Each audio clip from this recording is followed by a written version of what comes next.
Mən Doktor Seyfəddin Əsəd, Dünya Çin Təbabəti Konfederasyonunun üzvü, Yaponiyanın Beynəlxalq Poezika Təşkilatının üzvü, UNESCO Xalq Yaradıcılıq Təşkilatının üzvü, Azərbaycan bölümünün rəhbəriyəm. Ben Türk dünyasında ve dünyada doğal üsullarla müalicəni seçdim. Apiterapiya, ağrı tedavisi, ağrı məhsullarıyla tedavi, sülüklə, zəli ilə müalicə, qurbağa ilə müalicə, bitkilərlə, məcunlarla, mədənlərlə müalicəni seçdim. Belə bir mərkəz yaratdım. Mənim öz adıma Doktor Seyfəddin kliniki var və orada biz insanlara doğal üsullarla tedavi yapırıq. Bizim kəşfimiz dünyada 2 milyarddan artıq insanın migren, baş ağrısı var. Baş ağrısının dünyada müalicəsi yox ilaçla və onu biz yapırıq, insanları baş ağrısından azad edirik. Yəni migren xəstəliyindən. Bu bizim bir ilkimiz. Qurbağa ilə ur xəstəliklərini, zor xəstələrini müalicə edirik.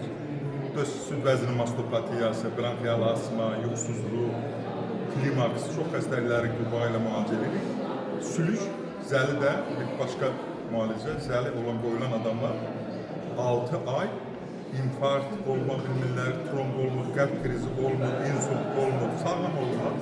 Təbii ki, mən çox mutluyam, çox xoşbəxtəm. Bugün mən Türkiyədə hər il oluram. Türkiyə bizim vətənimiz, ana vətənimiz, canımız, ürəyimiz və təbii ki, Qazaxıstanda olmuşam, Özbəkistanda olmuşam. Bugün mənim ən mutlu günüm ki, mən Qırğızstanı gördüm. Növbəti arzum Türkmenistan'da olmaktır.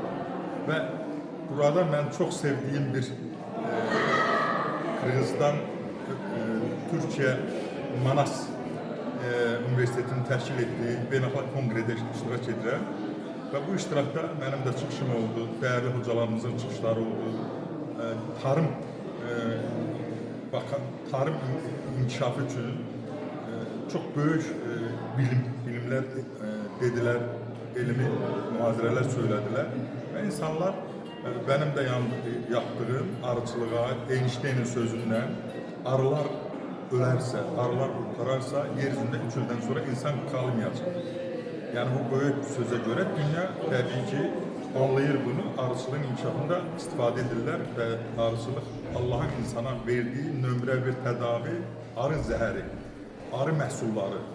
Arıçılar dünyanın en uzun ömrü insanları. Arıçılar infeksiyon xəstəliyə yoluxmurlar, grip olmurlar. Arıçılar dünyanın möhtəşəm adamları və onlar bu dünyada cənnəti qazanırlar. İnsanlara bal verməklə, perqa verməklə, çiçək tozu, arı südü, həyat.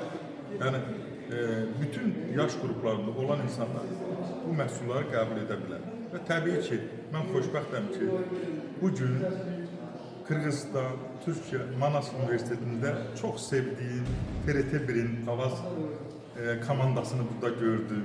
Ve onlar beni tanıdılar, bildiler ki ben Azerbaycan'dan, Bakıdayım, bana yakınlaştı. Bu benim için büyük bir sevinçti, büyük bir iftixardı. Teşekkür ediyorum sizin her birinize. Allah sizi korusun. Allah Türkiye'mizi korusun, Türk dünyamızı korusun. Böyük Atatürk demiş yani, 21. əsr Türk əsridir. Bu dünya bizimdir, gelecek bizimdir. Allah bu birliğimizi korusun ve size uğurlar dileyirəm. Ne sualınız varsa yine de verebilirsiniz.